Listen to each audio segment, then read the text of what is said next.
Hello students, how are you? Good morning, સુપ્રભાતમ. I am Niranjan sir અને આપણે ભણી રહ્યા છીએ ધોરણ 10 વિજ્ઞાન પ્રકરણ 1. એમાં પ્રશ્ન 5 જોઈએ. આપણી પહેલી પ્રક્રિયા છે સંયોગીકરણ પ્રક્રિયા. એટલે શું? ઉદાહરણ આપી સમજાવો. સિમ્પલ સંયોગીકરણ એટલે યાદ રાખીશું ભેગું થવું, એકઠા થવું. તો એને સમજવા માટે અહીંયા જોશો તો અહીં એક પ્રક્રિયા બતાવી છે. એમાં A પ્લસ બી, ઓકે, આ બે આપણા પ્રક્રિયકો છે અને આ નિપજ છે. તો અહીં જોશો પ્રક્રિયકો કેટલા બતાવ્યા છે? બે. A અને B બે પ્રક્રિયકો છે અને નિપજ કેટલી બને છે? તો અહીંયા જોડાઈ જાય છે તો માત્ર એક જ નિપજ દેખાય છે. ખ્યાલ આવે છે? ઓકે. જો બીજી નિપજ હોત તો પ્લસ કરીને કંઈક અન્ય હોત, પણ નિપજ એક જ છે, પ્રક્રિયકો બે છે. એટલે પ્રક્રિયકો બે કે તેથી વધુ હોય અને નિપજ માત્ર કેટલી હોય? એક હોય ને, તો ધેટ ઇઝ સંયોગીકરણ પ્રક્રિયા. એક જ વસ્તુ ધ્યાન રાખીશું, પ્રક્રિયકો બે કે તેથી વધુ અને નિપજ કેટલી? એક જ. તો એ સંયોગીકરણ પ્રક્રિયા છે. સૌથી પહેલાં એની વ્યાખ્યા લખીશું. જે પ્રક્રિયામાં બે કે તેથી વધુ પ્રક્રિયકો કેટલા? બે કે તેથી વધુ, એમના વચ્ચે પ્રક્રિયા થાય અને એક જ નિપજ બનાવે. નિપજ કેટલી? માત્ર એક જ નિપજનું નિર્માણ થાય તો એ પ્રક્રિયા છે એ સંયોગીકરણ પ્રક્રિયા કહેવાય છે. જસ્ટ એના બે ઉદાહરણ જોઈએ. તો પહેલું ઉદાહરણ છે કોલસાનું સળગવું અથવા તો દહન થવું. ઓકે, પહેલી પ્રક્રિયા છે. હવે એને આપણે રાસાયણિક સમીકરણ સ્વરૂપે લખવાની છે.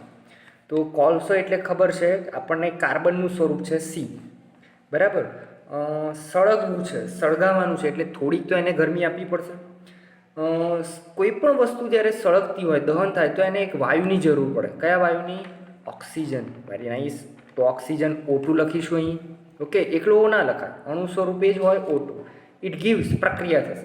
હવે અહીંયા જો શરૂઆતમાં છે ને થોડીક તો ગરમી આપવી જ પડે, થોડીક ઉષ્મા. તો અહીં જસ્ટ ઉષ્મા અથવા તો તમે ગરમીનો એક સંકેત છે, આવો ત્રિકોણ, જેને ડેલ્ટા કહેવાય, એવું અહીંયા દર્શાવી શકો. ચોપડીમાં હજી આપ્યો નથી કદાચ, પણ એ દર્શાવો તો પણ ચાલે ને નહીં દર્શાવો તો પણ ચાલશે. તો જસ્ટ ઉષ્મા, ઓકે, કાર્બન ઓક્સિજનની હાજરીમાં એને સળગાવીએ છીએ તો શું ઉત્પન્ન થશે? તો આપણને ખબર છે કોલસાનું દહન થાય ને એટલે ધુમાડો CO2 ઉત્પન્ન થાય. કયું? CO2, carbon dioxide. અને પ્લસ એ ઉષ્મા પણ આપે, બરાબર. કોલસાને સળગાવો તો થોડું ઘણું પણ એમ ગરમ લાલચોળ થાય ને, થોડી ગરમી મળે એમ. ઓકે, તો શરૂઆતમાં સળગાવવા એને ઉષ્મા આપવી પડે છે શરૂઆતમાં. ત્યારબાદ સળગ્યા પછી એ આપણને શું આપે છે? ગરમી આપે છે ને, ધુમાડો ઉત્પન્ન થાય છે, CO2. તો જસ્ટ આ જે પ્રક્રિયા જોશો તમે આમાં, ઓકે. ઉષ્માને અત્યારે કદાચ નથી લખતા કારણ કે તમે બહુ કન્ફ્યુઝ થઈ જશો અહીંયા. હવે જે પ્રક્રિયા થઈ એમાં પદાર્થો જોશો તો બે છે, કોલસો છે કાર્બન અને ઓક્સિજન છે, બે પ્રક્રિયકો. અને નિપજ માત્ર ને માત્ર એક CO2. અહીંયા મેં ઉષ્મા લખી હતી, એ ઉષ્મા તો વાતાવરણમાં મુક્ત થવાની, એ કોઈ પદાર્થ નથી. ઉષ્મા એ એક ઉર્જા છે. ઓકે, તો પદાર્થ નિપજ એક જ મળી છે આપણને, CO2. અવસ્થા લખીએ તો કોલસો એ ઘન અવસ્થામાં હશે S, ઓક્સિજન એ કેવી અવસ્થામાં હશે? વાયુ એટલે G, અને CO2 એ ધુમાડો હશે તો G, ગેસ. ઓકે, તો આ રીતે તમારું સમીકરણ બને છે. એ અહીંયા જોશો તો લખ્યું છે carbon solid, oxygen O2 gas, CO2 એટલે એ વાયુ ઉત્પન્ન થશે, એ પણ ગેસ હશે. એના નીચે જસ્ટ એના શબ્દોમાં લખ્યું છે carbon dioxide, it is oxygen, carbon. રહી વાત સંતુલિત કરવાની, તો સંતુલિત જ છે, કાર્બન 1, ઓક્સિજન 2, ઓક્સિજન 2. ઓકે, તો પહેલું આપણી થઈ પ્રક્રિયા કોલસાનું સળગવું, સંયોગીકરણની પ્રક્રિયા છે. બે પ્રક્રિયકો, નિપજ એક જ. ત્યારબાદ બીજી પ્રક્રિયા છે પાણીનું નિર્માણ. શું છે? પાણીનું નિર્માણ. પાણી જે બને છે, તો પાણી બનવાની ક્રિયા એ એક સંયોગીકરણ છે. તો પાણી બને છે શેમાંથી? તો H2 પ્લસ O2. બે પ્રક્રિયકો હોય છે, હાઇડ્રોજન અને ઓક્સિજન. વાયુ છે, ઇટ ઇઝ ગેસ, વાયુ. હાઇડ્રોજન ઓક્સિજન વચ્ચે પ્રક્રિયા થાય છે અને પાણી બને છે. પાણીનું અણુસૂત્ર H2O. ઓકે, અહીંયા ભેગું કરીને H2O2 ના લખતા, એ આખું તત્વ જ, એ સંયોજન જ બદલાઈ જાય. It is hydrogen peroxide. પાણી એટલે H2O જ. ઓકે, અને એનું સ્વરૂપ કેવું હશે? પ્રવાહી એટલે લિક્વિડ. તો બે ગેસ ભેગા થાય છે H2 અને O2 અને બને છે લિક્વિડ H2O. હવે આ પ્રક્રિયા છે ને બહુ જ ચોક્કસ તાપમાન, ચોક્કસ દબાણ, ચોક્કસ એનું વાતાવરણ એના હેઠળ જ આ પ્રક્રિયા થઈને એ પાણી બને છે. એવું નથી કે બસ અત્યારે ઓક્સિજન અને હાઇડ્રોજન ભેગો કરી દીધો અને પાણી બની ગયું. ઓકે, તો કોઈ પણ પ્રક્રિયા એ ચોક્કસ તાપમાને, ચોક્કસ દબાણ, ચોક્કસ વાતાવરણમાં જ એ ઉદ્ભવી શકે છે. તો એ જે પ્રક્રિયાનું દબાણ તાપમાન હોય એ આ તીરની આપણે ઉપર નીચે દર્શાવી શકીએ છીએ. આ બહુ બેઝિક છે એટલે તમારે એ બધું કંઈ દર્શાવવાનું આવતું નથી. ક્યાંક એકાદ બે પ્રક્રિયાઓમાં આવશે, બાકી અહીંયા કંઈ નથી. આપણે તો જસ્ટ અહીંયા એ જ સમજવાનું છે પ્રક્રિયકો બે અને નિપજ એક જ, એટલે આ પ્રક્રિયા કઈ થઈ? સંયોગીકરણ. આપણને એટલું ખબર પડવી જોઈએ. હવે રહી સંતુલિતની વાત. તો અહીં જોશો 2H. ઓકે, તો અહીં પણ H2 છે. O કેટલા છે? 2. O અહીંયા કેટલો છે? 1 જ. તો તમારે 2 અહીંયા નહીં લખવાના, આગળ લખવાના 2. ઓકે, O 2 થઈ ગયા. અહીંયા પણ તો પાછું જોશો તો H તમારા અહીંયા 2 દુ કેટલા થઈ ગયા? 4. H4. તો આ બાજુ 4 કરવા માટે કેટલા મૂકશો? 2. તો આ રીતે તમારું અહીંયા સંતુલિત થશે. આના નીચે લખશો હાઇડ્રોજન, ઇટ ઇઝ ઓક્સિજન અને પાણી. તો જસ્ટ અહીંયા જોશો તો એ આપણું જોવા મળશે H2O2, ઇટ ગીવ્સ H2O. સંતુલિત કરવા માટે આગળ 2 2 મૂક્યા. આ બંને ગેસ છે અને પાણી હંમેશા શું રહેશે? લિક્વિડ. એટલે પાણી ત્યાં બરફ હશે તો એ સોલિડ થશે, વાયુ હશે તો ગેસ થશે. તો અહીં જસ્ટ 2 ઉદાહરણ આપણે આપીને સમજાવ્યું છે. આવા ઘણા બધા ઉદાહરણ છે પણ આ 2 આપણે યાદ રાખીશું. ઓકે, પછી જેમ જેમ આગળ પ્રક્રિયાઓ જોતા જઈશું એમ તમને હું કહેતો જઈશ કે એ સંયોગીકરણ છે, વિઘટન છે કે કઈ પ્રક્રિયા છે. ત્યારબાદ પ્રશ્ન 6 છે આગળ, ઉષ્માક્ષેપક પ્રક્રિયા એટલે શું? ઓકે, આને જસ્ટ અત્યારે એ જોતા નહીં, ડિસ્ટર્બ ના થતા. ઉષ્મા એને આપણે થોડું સંતાડી દઉં એટલે તમને ટેન્શન. ઉષ્માક્ષેપક પ્રક્રિયા એટલે શું? ઉદાહરણ આપો. ઓકે, ઉષ્મા એટલે તો ખબર છે કે ગરમી. ક્ષેપક એટલે ઉત્પન્ન થવું. ક્ષેપક એટલે શું યાદ રાખશો? ઉત્પન્ન થવું. તો જે પ્રક્રિયામાં ઉષ્મા ઉત્પન્ન થતી હોય ને દેટ ઇઝ ઉષ્માક્ષેપક. તો અહીં આપણે જોયું હતું ને કોલસાને સળગાવો. હા, શરૂઆતમાં ઉષ્મા જોઈશે પણ સળગ્યા પછી એ ગરમી આપશે કે નહીં આપે? તો યસ, એ ઉષ્માક્ષેપક. આને તમે લખી શકો. આપણે મેગ્નેશિયમની પટ્ટીને સળગાવી હતી, શરૂઆતમાં એને સળગાવવી પડે પણ એકવાર સળગ્યા પછી તો એ ઉષ્મા આપે ને, સળગે ને જાતે, જ્યાં સુધી એ પદાર્થ પોતે છે ત્યાં સુધી. તો ઇટ ઇઝ ઉષ્માક્ષેપક. ઘણી બધી પ્રક્રિયાઓ થાય પણ અહીં ચોપડી પ્રમાણે આપણે 3 પ્રક્રિયાઓ જોવાની છે. સૌથી પહેલાં એની વ્યાખ્યા. જે પ્રક્રિયામાં નિપજની સાથે ઉષ્મા ઉત્પન્ન થાય. શું થાય છે? ઉષ્મા ઉત્પન્ન થાય. કોની સાથે? તો ભાઈ હવે નિપજની સાથે જ થવાની ને પ્રક્રિયાના અંતે. તો ઉષ્મા ઉત્પન્ન થાય તો એને ઉષ્માક્ષેપક એવી રાસાયણિક પ્રક્રિયા કહેવામાં આવે છે. એના ઉદાહરણમાં ચોપડી પ્રમાણે જઈએ છીએ, બાકી ઘણા બધા ઉદાહરણ છે. પહેલું ઉદાહરણ, કુદરતી વાયુનું દહન. ઉપર કોલસાને સળગાવે તો અહીંયા કુદરતી વાયુને સળગાવીએ. ફરીથી કુદરતી વાયુ એટલે આપણને ખ્યાલ છે, જસ્ટ અહીંયા હું તમને સમજાવું છું એટલે ડિસ્ટર્બ ના થાય.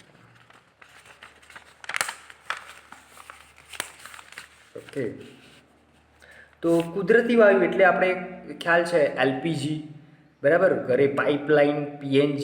તો એમાં કુદરતી વાયુ હોય. એ કુદરતી વાયુમાં મુખ્યત્વે કયું હોય છે? It is methane. તો એનું અણુસૂત્ર CH4. શું કહેવાય છે? મિથેન. હવે એને સળગાવવાનું છે. સળગાવવા માટે જસ્ટ તમે વિચારો કે ગેસ સ્ટવ છે, એને સળગાવવા માટે શું કરો છો? તો એને લાઇટર હોય ને, લાઇટર, અહીંયા કંઈ લખતું નથી એવું, લાઇટર એટલે થોડીક એને અગ્નિ આપો છો, થોડીક, તો થોડીક ઉષ્મા આપો છો. સળગશે એટલે કયો વાયુ જોઈશે? O2, ઓક્સિજન જોઈએ. એના વગર સળગી ના શકે. તો આપણા 2 પ્રક્રિયકો થયા. ઓકે, કયું સ્વરૂપ હશે આનું? ગેસ વાયુ. આ પણ કેવું હશે? ગેસ વાયુ. વાયુ સ્વરૂપે હશે ને? Okay, gas gas. હવે ઉત્પન્ન શું થશે? તો ઉત્પન્ન આમાં એક તો CO2, બરાબર, એમાં કાર્બન ડાયોક્સાઇડ તો ઉત્પન્ન થાય જ, સાથે સાથે H2O, પાણીની વરાળ ઉત્પન્ન થાય છે. ધ્યાન રાખજો, પાણી ઉત્પન્ન નથી થતું ને, કંઈ ગેસ સ્ટવ સળગાવીએ તો એનાથી ફુવારા પાણીના નથી આવતા. હા, તો ઇટ ઇઝ પાણીની વરાળ વાયુ સ્વરૂપે હોય છે, બહુ જ ઓછી હોય છે, જે આપણે કદાચ અનુભવી ના શકીએ, દેખાય નહીં આપણને. તો H2O, CO2 પણ હોય છે, એ પણ બહુ જ ઓછો હોય છે, પણ હોય છે ખરું. અને સાથે સાથે આપણને ગેસ સ્ટવ સળગાવીએ એટલે ગરમી મળે ને, ઉષ્મા. શું મળે છે આપણને? ઉષ્મા મળે છે. આમ પ્રક્રિયા થઈને નિપજ સાથે શું ઉત્પન્ન થાય છે? ઉષ્મા, માટે ઇટ ઇઝ ઉષ્માક્ષેપક. ઓકે, તો આ રીતે પ્રક્રિયા, બે ગેસ થશે. આ પણ ગેસ છે, આ પણ વરાળ. ધ્યાન રાખજો, પાણી છે પણ એ ગેસ વરાળ સ્વરૂપે હોય છે. ગેસ સ્ટવ સળગાવો, એક જ ધ્યાન રાખવા, ગેસ સ્ટવ સળગાવીએ તો એ પાણીના ફુવારા આવતા નથી અંદર અને ઉષ્મા ઉત્પન્ન થાય છે. સંતુલિત કરીએ તો વધારે અણુઓ O2 છે, તો O2 થઈ ગયા ના. O કેટલા થયા? 2 ને 1 3 થયા, ના ચાલે. H જુઓ કેટલા છે? 4, તો H કેટલા છે? 2. ઓકે, હવે અહીંયા 4 છે, અહીંયા 2 છે, તો આપણે અહીંયા કેટલા કરવા પડશે? 2 કરવા પડશે. ઓકે, હવે અહીંયા O જોશો તો કેટલા થયા? 2. અહીંયા O 2 અને આ 2 4 થયા, તો અહીંયા કેટલા કરવા પડશે? 2. કાર્બન જોશો તો આ બાજુ 1, આ બાજુ 1. ઓકે, તો તમારું અહીંયા સંતુલિત થઈ ગયું. આ રીતે જો અહીંયા CH4 એટલે મિથેન, કુદરતી વાયુ એટલે મિથેન જ યાદ આવવું જોઈએ.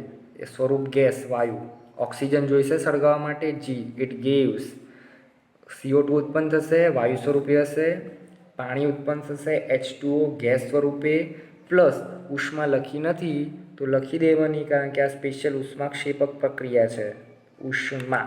ઓકે, ઉષ્મા ઉત્પન્ન થાય છે. તો આ રીતે આપણી આ પ્રક્રિયા થશે.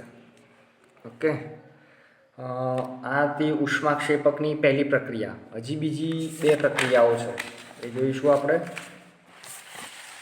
ઓકે, બીજી પ્રક્રિયા છે શ્વસનની પ્રક્રિયા. એ પ્રક્રિયા છે શ્વસન. ઓકે, શ્વસન એટલે ખાલી ફૂંકો નહીં મારવી, પણ ફૂંક મારેલી હવા જ્યારે ફેફસામાં જશે, ફેફસામાંથી વાયુકોષમાં જશે, ત્યાંથી રુધિર મારફતે કોષોમાં જશે અને કોષોમાં એ ઓક્સિજનનો ઉપયોગ થશે. ઓકે, આપણે જે જારક શ્વસન ભણ્યા હતા એ.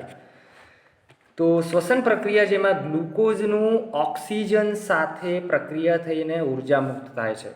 અહીંયા આપણને જારક શ્વસન યાદ આવવું જોઈએ. ગ્લુકોઝનું વિઘટન, પ્રકરણ 6 યાદ આવે છે? યાદ કરવાનું, થોડી લિંક જળવાશે ને તો મજા આવશે ભણવાની. તો આપણને જે ગ્લુકોઝ મળે છે એ ખબર હતી કે ભાઈ કાર્બોદિતમાંથી મળે. શેમાંથી મળે? બટાટા, ભાત, બ્રેડ, આવા બધા પદાર્થો ખાઈએ તો કાર્બોદિત મળે. એ કાર્બોદિતનું આંતરડામાં પાચન થતું હતું અને અલગ અલગ ઉત્સેચકો એમાંથી બનાવતા હતા. Okay, glucose, એમાઇલેઝ. ઓકે, ચલો એ બધું નથી જોવું, અત્યારે આમાં આવીએ. તો ગ્લુકોઝનું અહીંયા થાય છે વિઘટન, ઓક્સિડેશન. ઓક્સિજનની હાજરીમાં એ દહન થાય છે, પણ એ શરીરના કોષોમાં થાય છે. આપણને કંઈ એનું દજાય નહીં, પણ કહેવાય એકચ્યુઅલી એને ઓક્સિડેશન, દહન, કારણ કે ઓક્સિજન સાથે પ્રક્રિયા થાય છે અને મુક્ત ઉર્જા થાય છે. તો જસ્ટ અહીંયા પ્રક્રિયા જોશો તમે તો અને હું જરા થોડી આ રીતે લખું છું એટલે તમને ખ્યાલ આવે. દેખાઈ ગઈ? ચલો, ગ્લુકોઝ લેવાનું છે. એમાં જારક શ્વસન યાદ કરો. કયું શ્વસન? જારક શ્વસન યાદ કરશો ને તો તમે સારી રીતે આ પ્રક્રિયા લખી શકશો. તો જારકમાં એક તો ગ્લુકોઝ હશે આપણા શરીરમાં. આ પ્રક્રિયા ક્યાં થશે? આપણા કોષમાં થાય છે. ઓકે, C6H12O6 પ્લસ એમાં ઓક્સિજન જોઈશે જ. ઓકે, કારણ કે જારક શ્વસન છે, ઓક્સિજનની હાજરીમાં થશે. It gives. આ બધી પ્રક્રિયા ક્યાં થશે? કોષમાં. પ્રક્રિયા થાય છે એ વખતે ઉત્પન્ન કયો વાયુ થાય છે? CO2.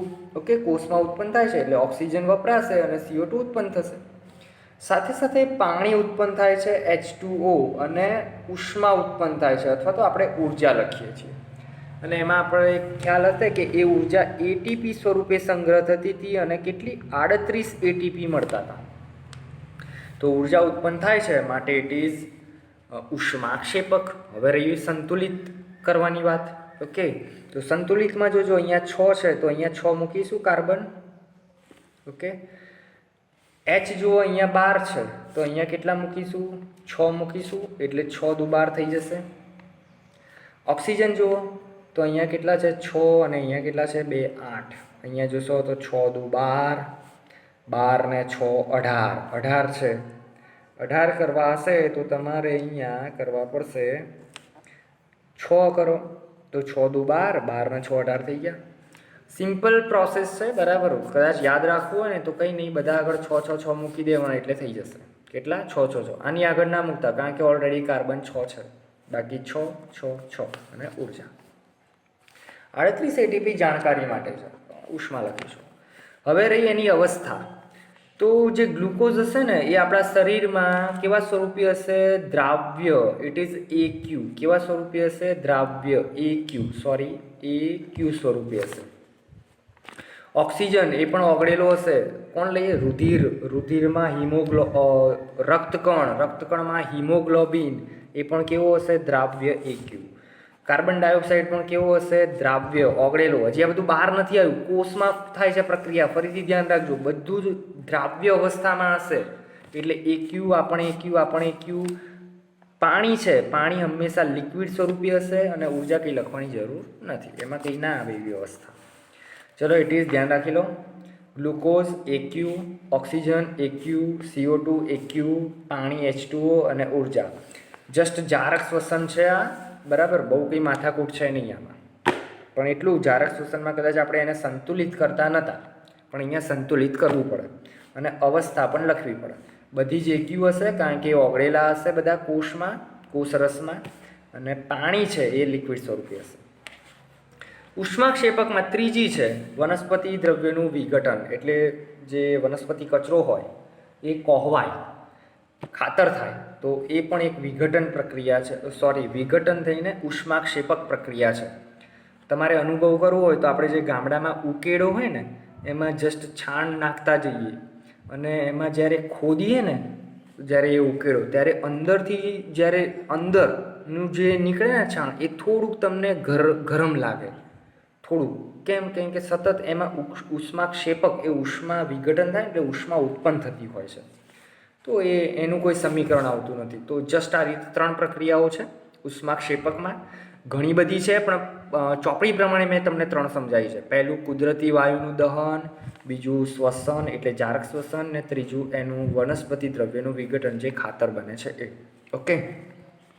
બીજી આજે આપણે 2 પ્રક્રિયાઓ જોઈ છે. એક છે સંયોગીકરણ, બરાબર, એટલે 2 કે તેથી વધુ ભેગા થઈને એક જ નિપજ બનાવે. બીજું જોયું છે ઉષ્માક્ષેપક, એટલે ઉષ્મા ઉત્પન્ન થાય છે. અને બાકીની જે છે વિઘટન, ઘણી બધી છે 5-6, એ પછી આપણે કાલે જોઈશું. Okay, thank you very much. શાંતિથી ભણજો, મજા આવશે, સમજીને એ કામ કરજો. Thank you very much.